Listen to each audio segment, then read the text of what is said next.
Assalamualaikum warahmatullahi wabarakatuh. Salam sejahtera Republik Unggas. Pada kesempatan kali ini saya akan membagikan sebuah cara atau tutorial cara menghitung kadar protein pada pakan yang akan kita gunakan. Nah, jadi pakan yang akan kita gunakan itu sebenarnya kita dapat menghitung kadar proteinnya ya teman-teman. Jadi ada berapa kadar proteinnya dari bahan-bahan yang akan kita gunakan, itu kita bisa menghitungnya. Oke, sebelum lanjut ke tutorialnya, di sini saya akan menjelaskan tentang manajemen pakan ya. Jadi sebenarnya pakan itu ada 4 kelompok ya teman-teman. Yang pertama yaitu ada pakan sumber energi. Pakan sumber energi ini terdiri dari jagung, gabah, bekatul, polar, singkong, tepung reject, dan onggok ya teman-teman. Jadi tepung sumber energi ini cenderung kaya akan karbohidrat, jadi untuk tambah tenaga ternak ya.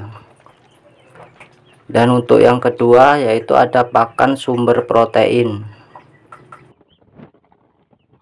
Pakan sumber protein ini sendiri terdiri dari ikan asin, tepung tulang, tepung bulu, bekicot atau keong, ampas tahu, bungkil kelapa, dan masih banyak yang lainnya ya. Dan untuk yang ketiga yaitu pakan sumber mineral.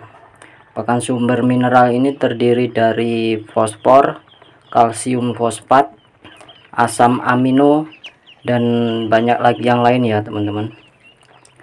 Dan yang keempat ini adalah pakan adiktif.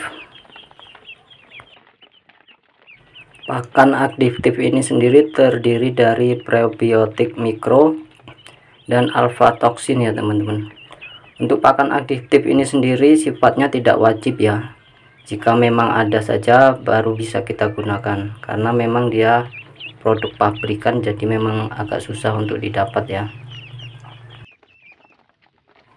Oke, sekarang kita lanjut bagaimana cara menghitung kadar protein pada pakan yang akan kita gunakan ya. Jadi caranya bagaimana? Oke, kita langsung saja ya.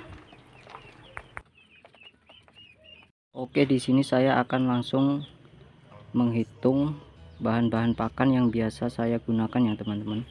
Di sini saya biasanya menggunakan bekatul atau dada halus, kepala ikan asin reject yang saya giling, saya haluskan, lalu sentrat atau pur BR11, dan singkong ya, karena di sini banyak sekali singkong, sangat mudah mendapatkan singkong, jadi saya gunakan untuk pakan juga. Di sini bekatulnya 4 kilo, kepala ikan asinnya 2 kg, pur BR11 nya 2 kg, dan singkong basahnya 2 kg. Jadi simulasinya begini ya teman-teman. Ini kan dada halus berkadar protein 12% ya, itu ukurannya. Dan nanti ketika dicampurkan, dari semua bahan-bahan ini dicampurkan, kita mendapatkan berapa protein dalam sekali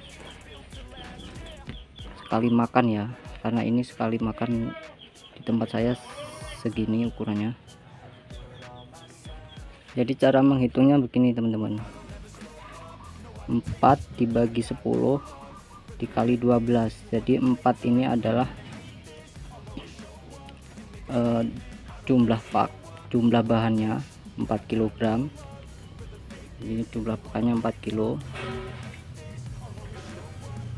dan dibagi 10 ini adalah total daripada bahan-bahan ini teman-teman.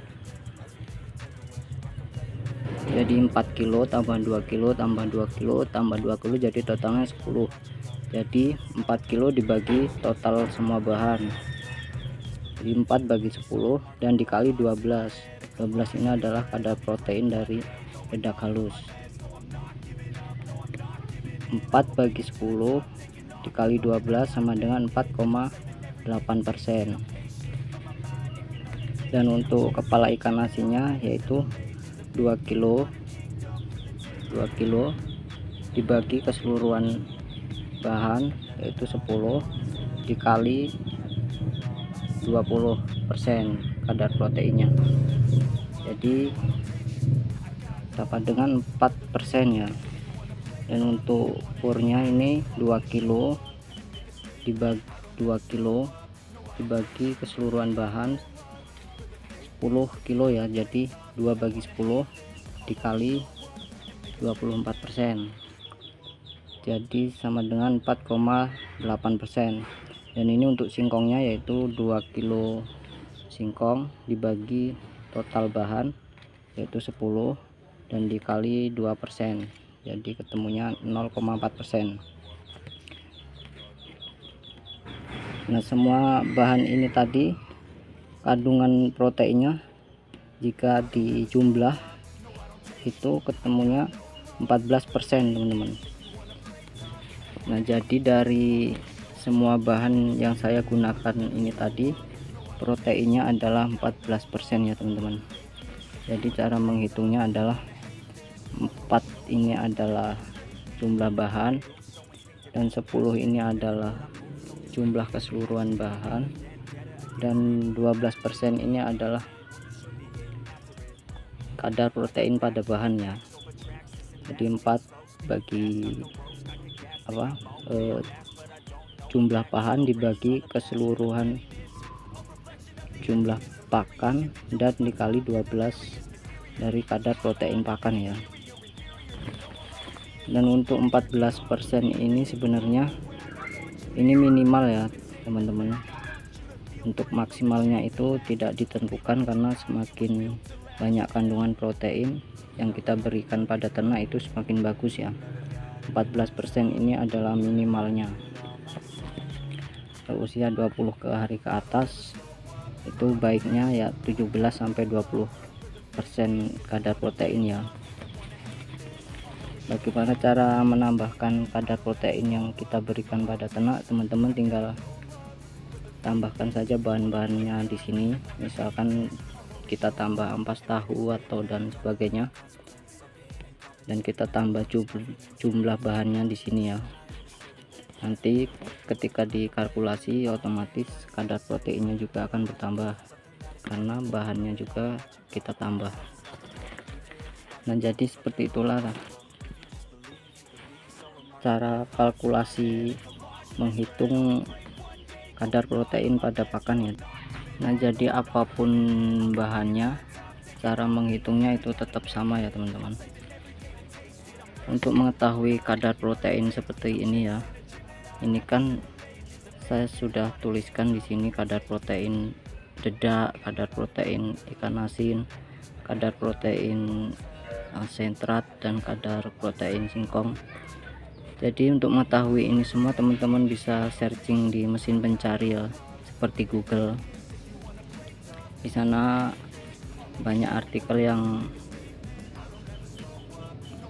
menyebutkan kadar-kadar protein pada tumbuhan dan sebagainya ya. Oke, itulah tadi cell mixing formula ya. Jadi simulasinya seperti ini.